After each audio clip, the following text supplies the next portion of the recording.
Am I the a-hole stories? Am I the a-hole for telling my sister she doesn't get to ask me to hate my dad for her?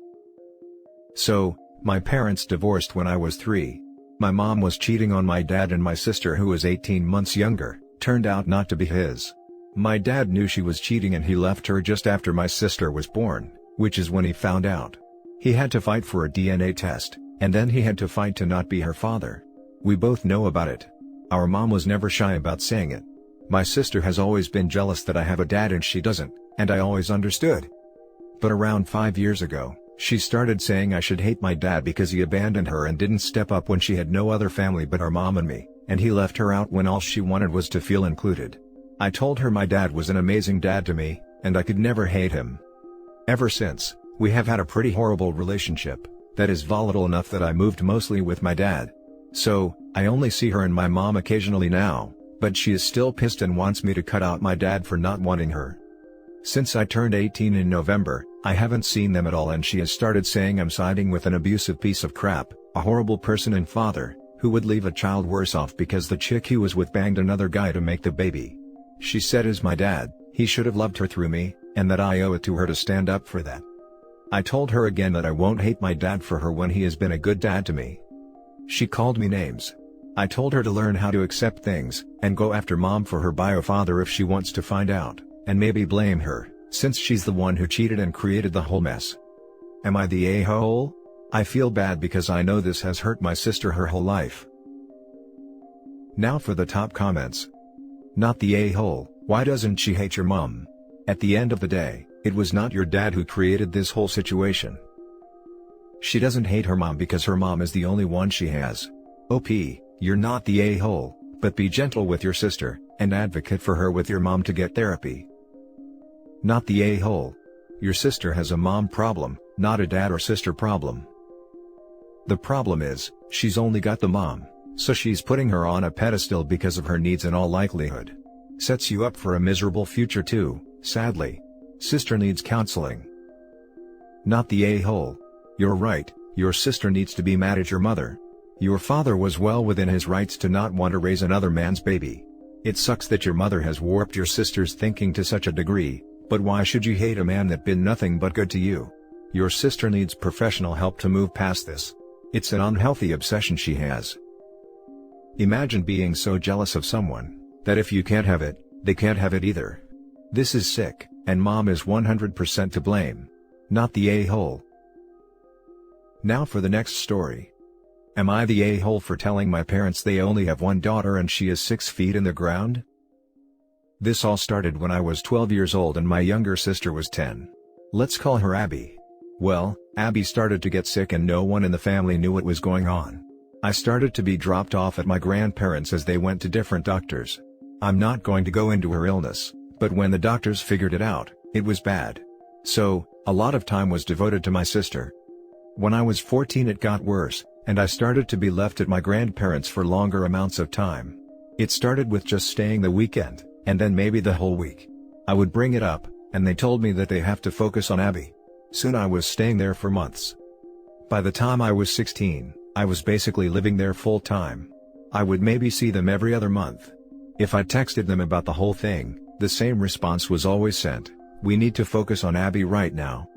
I'm 19 now and Abby has passed away from her illness. Her funeral was 2 weeks ago, and I attended through FaceTime. I got a call today from my parents, and they wanted to meet up and be a family again.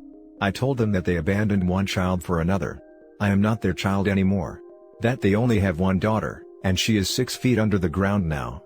I soon hung up. I've been getting texts calling me an ass, and that I should understand that they needed to focus on Abby and to suck it up basically. So am I the a-hole? Not the a-hole. Was it harsh? Yes. Was it deserved? Also, yes. While I can sympathize with dealing with a terminally ill child, they still had another child that needed their love and attention too. A child that was losing her little sister, probably scared, and lonely, and then freaking abandoned for 7 years. Yes, Abby needed them.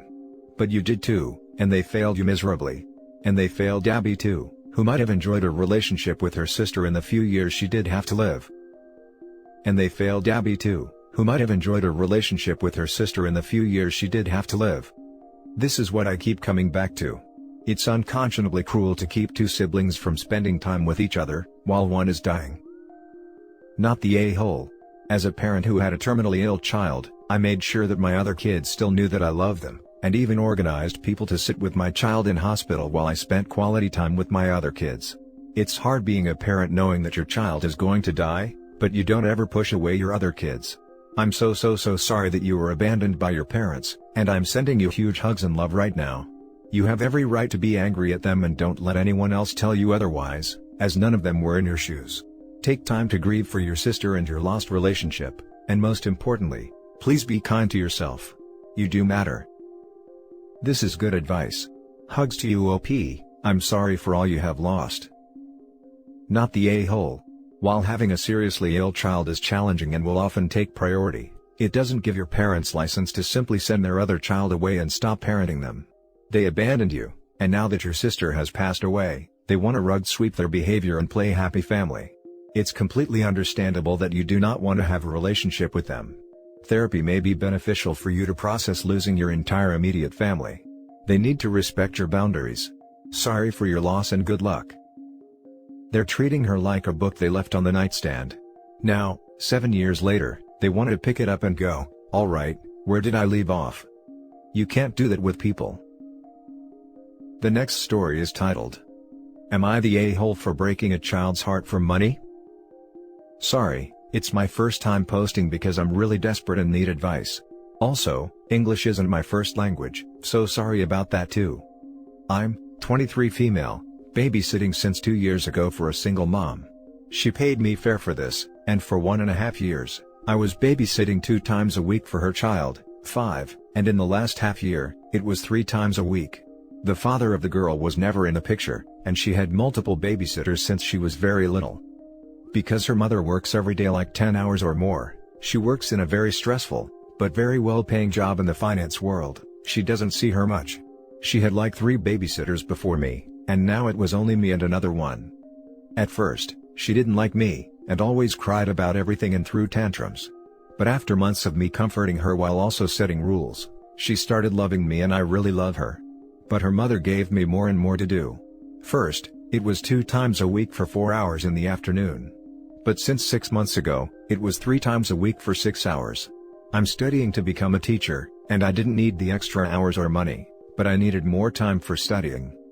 This semester, my university expected all students to go into schools and experience the real lessons and daily life. My school was very happy with me helping out a few times, and they offered me a job. Whenever a teacher would be ill, which happens nearly every day because it's a big school, I could get a call, and they would ask me if I wanted to take the lesson, but I could also say no. They would pay me €10 for an hour more than my babysitter job.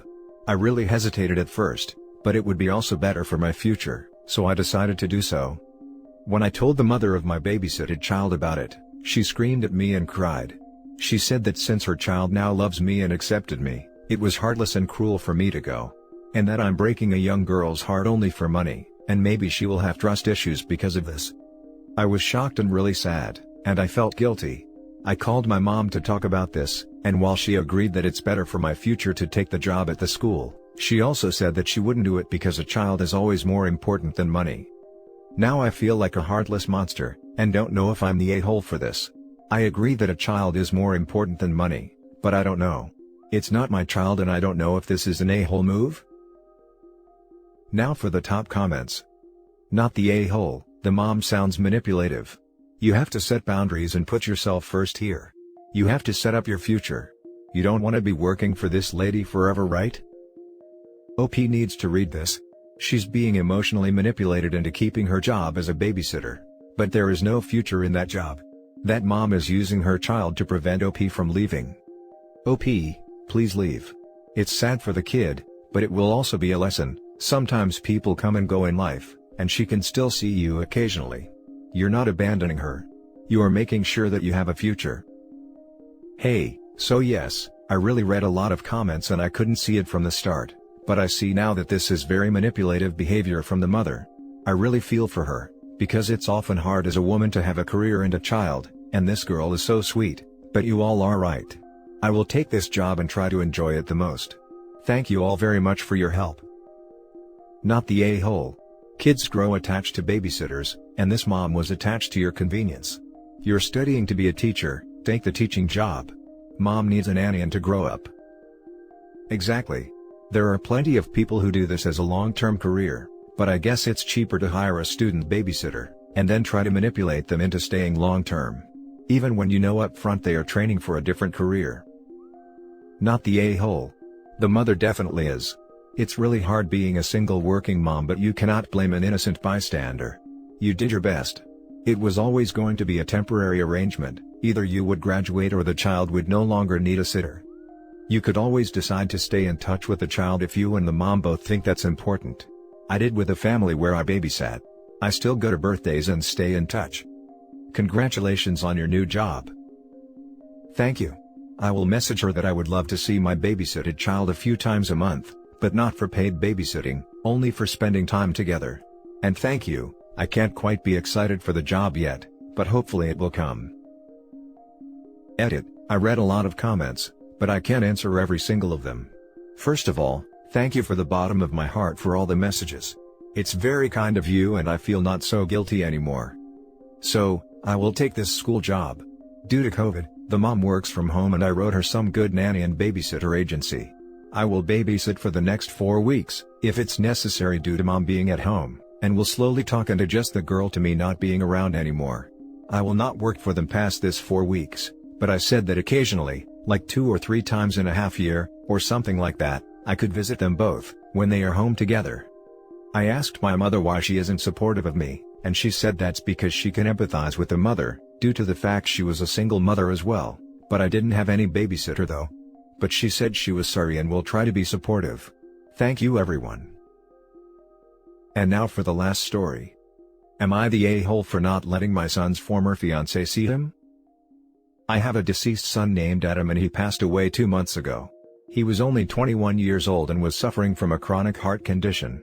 He introduced me to his then girlfriend when he was 19, and told me they were expecting a baby and wanted to get engaged. I supported them with all I could, although I still helped with medical expenses.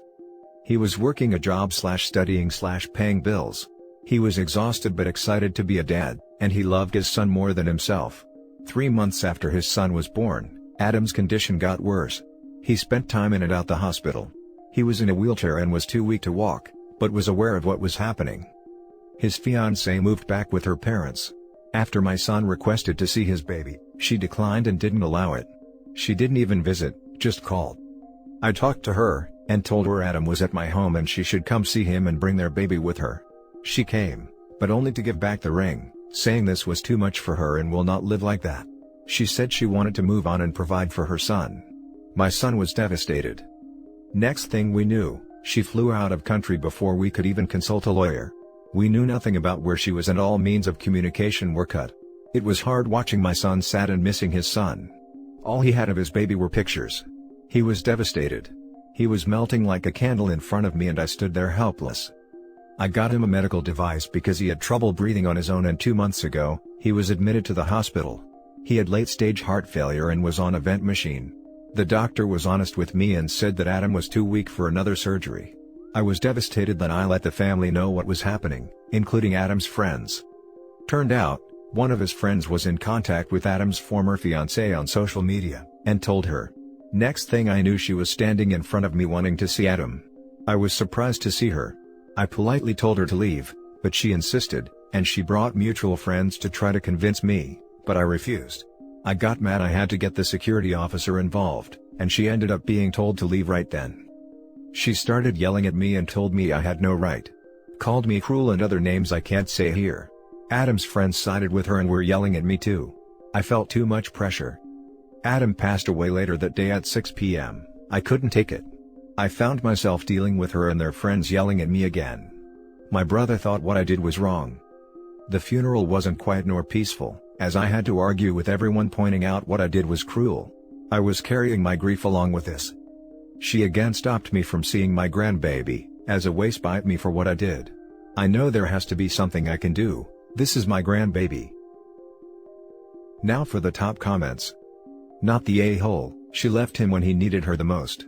She had no right to be there, she wasn't his fiancée anymore. You don't leave someone who you love in hard times. She was cruel for leaving him and not letting him see his son, not you. I'm sorry for your loss. OP, stay strong. Sounds like the baby mama has a heart condition too. It's called not having one. Not the a-hole.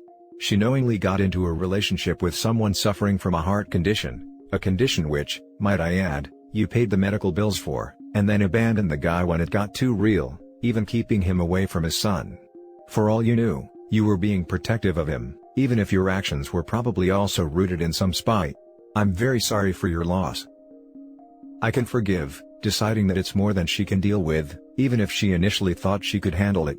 Running off with his child and going no contact is a complete a-hole move though. Info. She abandoned him, took their child, and now wants to pretend she cares. However, I do have a question. Did you ask Adam what he wanted? Do you think Adam would want to see her or would find it too distressing at the time? I do think that the person being cruel is the one sending flying monkeys to crap on you when you were the one taking care of him. All he ever talked about was his son.